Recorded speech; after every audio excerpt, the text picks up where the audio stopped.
আগে বাবার বাড়ি থেকে বের হওয়ার জন্য বাহানা করতাম, আর এখন বাবার বাড়িতে ফিরতে চাওয়ার জন্য হাজারটা অজুহাত খুঁজি। বিয়ের আগে মনে হতো স্বাধীনতা মানে বাইরে যাওয়া, আর বিয়ের পরে বুঝলাম স্বাধীনতা মানে বাবার বাড়ি।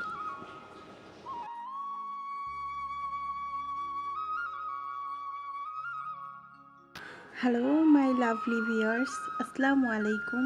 সবাই কেমন আছেন? আশা করি আল্লাহর রহমতে সবাই ভালো আছেন, সুস্থ আছেন। আমি নতুন জেনেও যারা আমাকে সাপোর্ট করছেন, আমার পাশে আছেন, তাদেরকে জানাই অসংখ্য ধন্যবাদ। মেনে নাও, মানিয়ে নাও, সব কিছুই বুঝতে শিখো। পরিবারের বড় মেয়ে না হলে বুঝবেন না এ কথাগুলোর কতটা ব্যথা।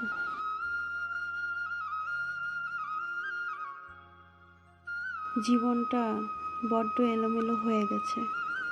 আজকাল কোথায় আছি, কোথায় যাচ্ছি, আমি ঠিক কী চাই তাও জানি না। বারবার ভেঙে যাচ্ছি শুধু। উঠে দাঁড়াবার শক্তিটুকু যেন নেই, আর বারবার ব্যর্থ হচ্ছি শুধু। অথচ বেঁচে থাকার জন্য মৃত্যুর সাথে প্রতিনিয়ত লড়াই করে যাচ্ছি।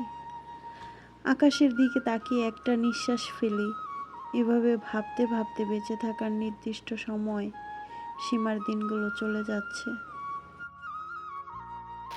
আমার প্রিয় শুভাকাঙ্ক্ষী, আপনাদের কাছ থেকে আমার একটাই আশা, আপনারা আমাদের এভাবেই সাপোর্ট করবেন।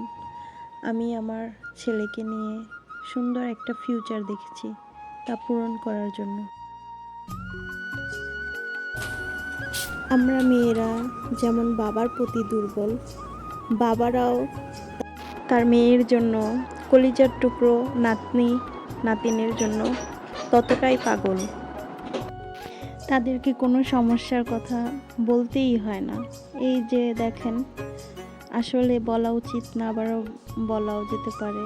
আমার হাজব্যান্ড যে কোনো কারণেই হোক, ঘরে আমরা বাজার করিনি কিছুদিন যাবৎ। তো এই কথাটা আমরা ছাড়া আর কেউই জানে না। তো হঠাৎ করেই আজকে আমার বাবা ফোন দিল, বাজারে আয়, মানে আমরা যেখানে আসি এইখানে এসে। আমি আর আমার ছেলে যাওয়ার পরে তারাও জিজ্ঞেস করলো কি কি লাগবে তোর, নে এখান থেকে। ওই মুহূর্তে যেন আমি স্তব্ধ হয়ে গেলাম। আমি আমার বাবার দিকে নীরবে তাকিয়ে আছি যে বাবা, তুমি কেমনে বুঝলা তোমার মেয়ে না খেয়ে আছে, তোমার নাতিন না খেয়ে আছে, আমরা এতটা সমস্যা আছে, কেমনে বুঝলো? আমার তো এটা ভেবে কলিজাটা কেঁপে ওঠে।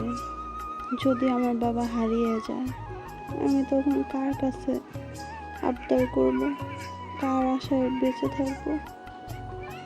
হাজার দুঃখ কষ্টের মধ্যেও আমি কার আশায় ভরসা পাবো?